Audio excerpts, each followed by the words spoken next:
नमस्कार साथियों। आज हम बात करेंगे क्लास 11 फिजिक्स यूपी बोर्ड के चैप्टर है प्रोजेक्टाइल मोशन, जो कि सदिश विश्लेषण वाले चैप्टर में आता है। सदिश विश्लेषण और प्रक्षेपगत दोनों चैप्टर एक में हैं, तो हम अलग अलग टॉपिक लेकर के बात करते हैं। तो हमारा जो टॉपिक है आज का वो है प्रक्षेपगत प्रोजेक्टाइल मोशन। आखिर प्रोजेक्टाइल मोशन होता क्या है, तो उसका जो डेफिनेशन है मैं डेफिनेशन लिख के लाया हूँ। करें, जब किसी पिंड को प्रारंभिक वेग u से ऊर्ध्वाधर दिशा से भिन्न किसी दिशा में फेंका जाता है, तो वह गुरुत्वीय त्वरण के अंतर्गत ऊर्ध्वाधर तल में एक वक्र पथ पर गति करता है। इस गति को प्रक्षेप गति कहते हैं तथा इसके पथ को प्रक्षेप पथ कहते हैं। या तो ऐसे आप कह सकते हैं, जब किसी पिंड को अपने सामने की ओर फेंका जाता है तो उसकी गति को प्रक्षेप गति तथा उसके पथ को प्रक्षेप पथ कहते हैं। यानी आप अपने जीवन में बचपन में जब पत्थर उठा करके किसी सामने की ओर फेंके होंगे, जो पत्थर का रास्ता जो तय करता है उस पथ को बोलते हैं प्रक्षेप पथ। और जिस मोशन से वह पत्थर फेंकने पर जाता है तो उसको बोलते हैं प्रक्षेप गति, जो उसकी गति होती है। जब अपने हाथ से आप इनिशियल वेलोसिटी से फेंकते हैं तो आपकी जो स्टार्टिंग जो वेलोसिटी है जो अपने हाथ से देते हैं उसकी वो प्रारंभिक वेग है। वही कह रहे हैं कि इसमें प्रारंभिक वेग से ऊर्ध्वाधर की दिशा से भिन्न, मतलब ऊर्ध्वाधर ऊपर ना फेंक करके किसी और भिन्न दिशा में फेंकिए दाएं बाएं, तो जो पथ बनेगा, जो गति होगी वो प्रक्षेप गति, और जो पथ बनेगा उसको प्रक्षेप पथ कहते हैं। तो हमें जो इसमें प्रूव करना है, इसमें सिद्ध करना है कि प्रक्षेप पथ परवलयाकार होता है। यानी जो हमारा पथ है वो परवलयाकार होता है। तो उसको हम आप देखेंगे कैसे इसको डिराइव करते हैं। तो माना कि कोई पिंड है u वेग से थीटा कोण पर फेंका जाता है। मान लेते हैं हमारे पास x और y कोऑर्डिनेट है, ये y है, ये x है। करें, थीटा कोण पर सामने की ओर एक पार्टिकल फेंका जाता है जिसका वेग u है। माना कि पिंड का जो प्रक्षेपण बिंदु O है, मतलब ये प्रक्षेपण बिंदु मतलब जहाँ से वह फेंका जाता है। प्रारंभिक वेग u को क्षैतिज तथा ऊर्ध्वाधर घटकों में वियोजित करने पर जब हम इस पार्टिकल को फेंक देते हैं तो ये प्रारंभिक वेलोसिटी u से जाता है। कहीं भी आपको अगर वेलोसिटी पता करनी होगी तो जो कर्व बनता है उस पर आप अगर टेंजेंट या स्पर्शरेखा खींच देंगे तो आपको मालूम चल जाएगा कि ये जो इसका वेग मालूम चल जाएगा। इसको अगर यदि आपको इमेज नहीं दिख रहा होगा तो मैं अपना वीडियो हाइड कर लेता हूँ, ठीक। तो इसको हम क्या करते हैं, पहले दो घटकों में क्षैतिज और ऊर्ध्वाधर दोनों घटकों में डिवाइड करते हैं। तो हम जो ऊर्ध्वाधर घटक लिए हैं प्रारंभिक वेग को y की दिशा में uy और x की दिशा में ux लिए हैं। तो हम इसको थीटा कोण है x के साथ u का, तो u सदिश राशि है। सदिश राशि को हम दो घटकों में वियोजित कर सकते हैं। इसको क्षैतिज घटक को बोल सकते हैं, जो ux है उसको लिख देंगे u cos थीटा, क्योंकि हम जो थीटा की तरफ होता है उसको cos लिखते हैं। और जो अदर साइड है uy उसको लिखेंगे u sin थीटा। अब पार्टिकल हमारा O से P बिंदु तक पहुंचता है, मतलब O से बिंदु P तक पहुंचने में हम क्या करेंगे, मान लेते हैं हमारे पास जो बिंदु O है प्रक्षेपण, वहां से P तक जो पहुंचने में लगा समय है वो t है। तो हम यहाँ से ऊर्ध्वाधर गति लेते हैं ऊपर की तरफ, क्योंकि पार्टिकल अभी ऊपर जा रहा है। तो यहाँ से लिखेंगे O से P तक, O से P तक ऊर्ध्वाधर गति लेने पर जब हम ऊर्ध्वाधर गति लेते हैं तो ऊपर वाली जो दिशा होगी वो कौन सी गति होगी, u साइन थीटा को, क्योंकि ऊपर की तरफ u साइन थीटा लेके जा रहा है। तो हम यहाँ लिखेंगे जो प्रारंभिक वेलोसिटी हमारा होगा uy होगा, u बराबर uy बराबर u साइन थीटा। मान लेते हैं O से P तक जो पहुँचने में समय लगा वो क्या है सर, t समय लगा। समय जो है कितना लगा, t है, स्मॉल t है, t समय भी t, ठीक। और जो इसका विस्थापन है, मतलब किस दिशा में विस्थापन हो रहा है, मान लेते हैं जो इसका विस्थापन है वह यस या h कितना है, y की दिशा में विस्थापन है, यानी y विस्थापन है, इसमें y की दिशा में ऊपर की तरफ विस्थापन हो रहा है, ठीक है। तो हमारे पास गति का समीकरण प्राप्त है। और इसमें और कुछ लग रहा है, क्योंकि इस जो पार्टिकल है उसमें कोई मास होगा, मास उसके नीचे एक भार बल काम करेगा जो गुरुत्वीय त्वरण g होता है, ठीक। तो ए लिख लेंगे, ए इक्वल टू होता है -g। अब इन सबको हम क्या करेंगे, एक विस्थापन का समीकरण, गति का समीकरण में जो s equal to u t plus half a t equation होता है उसमें हम रख देंगे। तो चलिए रखते हैं। हमारे पास इक्वेशन होता है s equal to u t plus 1/2 a t square.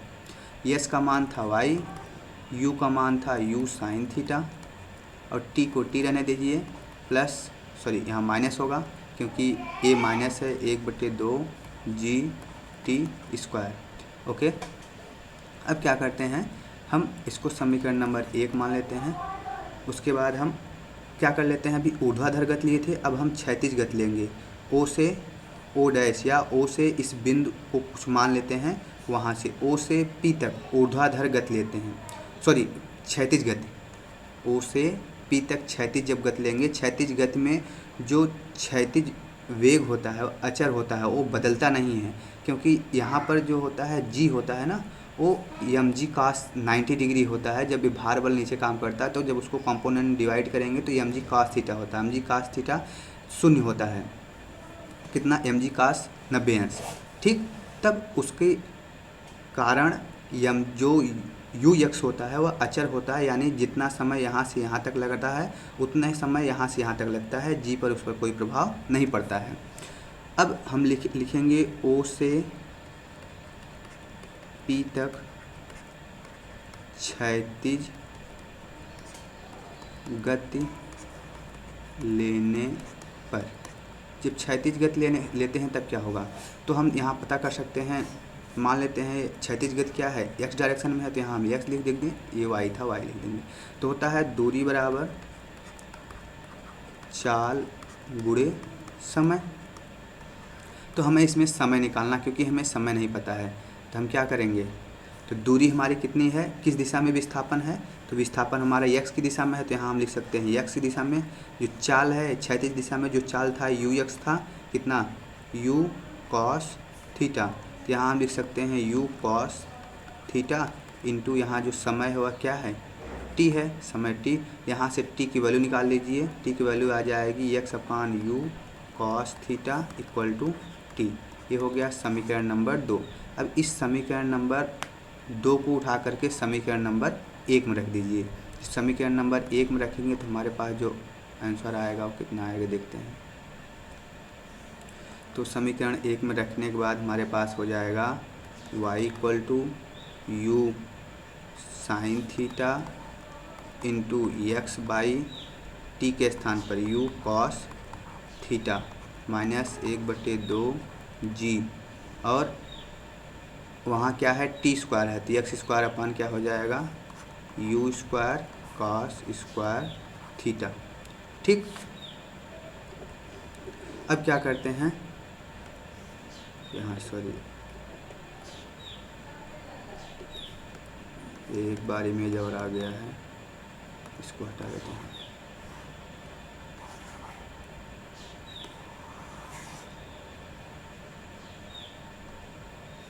Okay, minus यहाँ करेंगे हम, minus g 1/2 x upon u cos theta का स्क्वायर। ओके, अब क्या करते हैं, इसको सॉल्व करते हैं। यू से कैंसिल हो गया, साइन थीटा बटे हो जाएगा कास थीटा बराबर टैन थीटा, तो वाई बराबर tan theta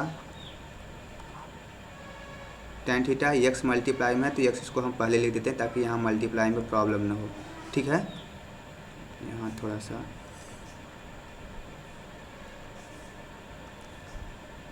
x tan theta minus यहाँ हमारे पास बचेगा x square g upon 2 u square cos square theta.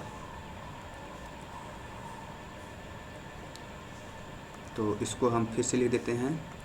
हमारे पास जो रिजल्ट आ गया y equal to x tan theta minus x square g upon में 2 u square cos square theta.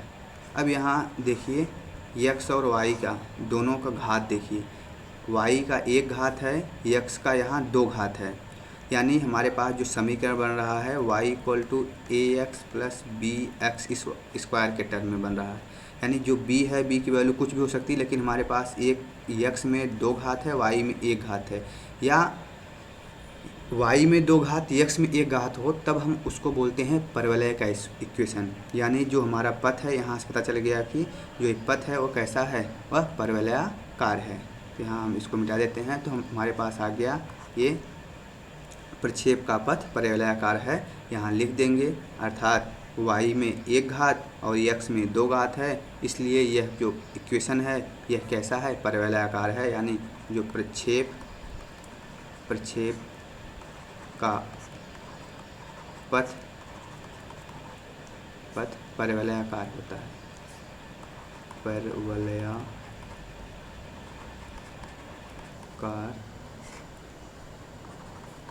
होता है। ओके, प्रक्षेप का पथ कैसा होता है, परवलयाकार होता है। ये रहा आपका प्रक्षेप का पथ। अभी इसमें हम और छोटे छोटे टॉपिक हैं तो उसका अलग अलग से वीडियो अपलोड किया जाएगा, ठीक है ना। तो वीडियो कैसा लगा कमेंट में ज़रूर बताएंगे।